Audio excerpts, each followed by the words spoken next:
I was home alone, but someone was watching me. It started on a quiet evening, the kind where the world feels unusually still. My parents had gone out of town for the weekend, and for the first time in a long while, I had the house completely to myself. At first, it felt freeing. No noise, no interruptions, just me, my thoughts, and the faint hum of silence that filled every room. I locked all the doors like I always did, checked the windows twice, turned on a few lights to make the place feel less empty.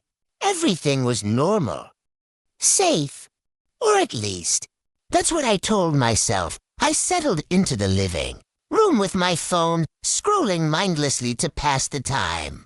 Minutes turned into hours. The clock on the wall ticked louder than usual, each second echoing through the house like a reminder that I was alone. Completely alone, or so I thought, round 10:37 p.m. I heard something, a faint noise. It came from upstairs. At first, I ignored it. Houses make sounds all the time, wood expanding, pipes shifting.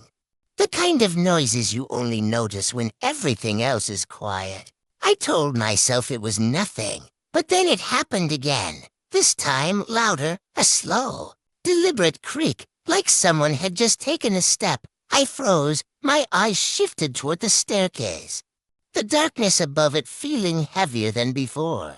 My heart began to beat faster, each thump echoing in my chest. "Hello?"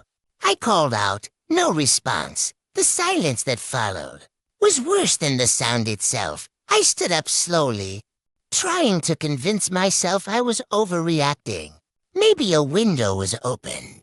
Maybe something fell. There had to be a logical explanation. There had to be, step by step.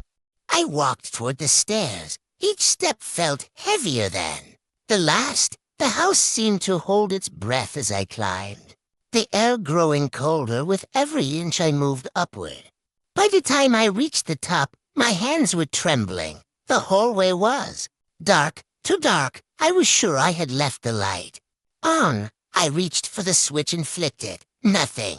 Bulb didn't turn on. A chill ran down my spine. That's when I noticed it. My bedroom door was open. I was certain I had closed it. Slowly, I moved closer, my breathing shallow, my ears straining to catch any sound, and then I heard it, a whisper, so faint I almost thought I imagined it. "Hello." I stopped, my entire body locked in place. That wasn't my voice, and it definitely wasn't coming from inside my head. It came from my room. I wanted to run.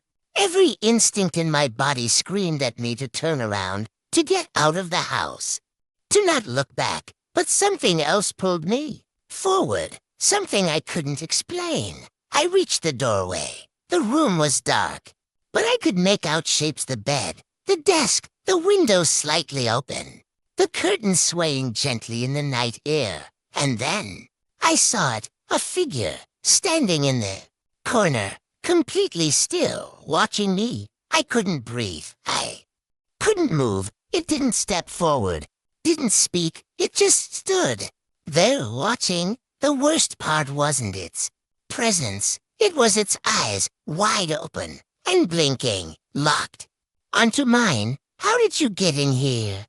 I whispered, my voice barely audible. No answer. The figure tilted its head slightly, as if studying me. Then slowly, it raised its hand and pointed, not at me, behind me. My stomach dropped. I didn't want to turn around. I knew I shouldn't, but I did. And what I saw made my blood run cold. Someone was standing at the end of the hallway. Another figure, just standing there watching. My mind couldn't process it. Two of them, one in front of me, one behind me. And then something even worse happened. They both smiled at the exact same time, the same unnatural, wide smile, as if they were the same thing. My legs finally moved. I ran.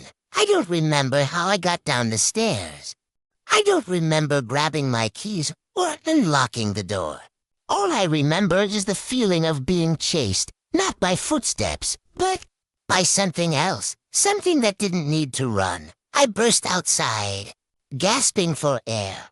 My heart pounding so hard I thought it would explode. I didn't stop. I ran to the street, to the nearest light, to anywhere that felt safer than that house. When I finally looked back, the house was dark, silent, like nothing had ever happened. The front door was still open, and in the upstairs window, I saw them, both of them, standing side by side, watching me, not moving, not blinking, just watching. I called the police. They came, searched the house, checked every room, every window, every lock. There was no sign of forced entry, no footprints, no evidence that anyone had been there. It's just stress, they said. Your mind can play tricks on you when you're alone. I wanted to believe them. I really did. But then one of the officers asked me something that I still can't forget. If you thought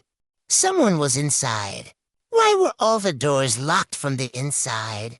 I didn't have an answer. I still don't. I never went back to that house again. My parents eventually sold it. New people moved in. Life went on. But sometimes, late at night, when I'm alone, I feel it again. That same feeling, like someone is watching me. And every now and then, I catch something in the corner of my eye. A figure, standing still, not moving, not blinking, watching, always watching.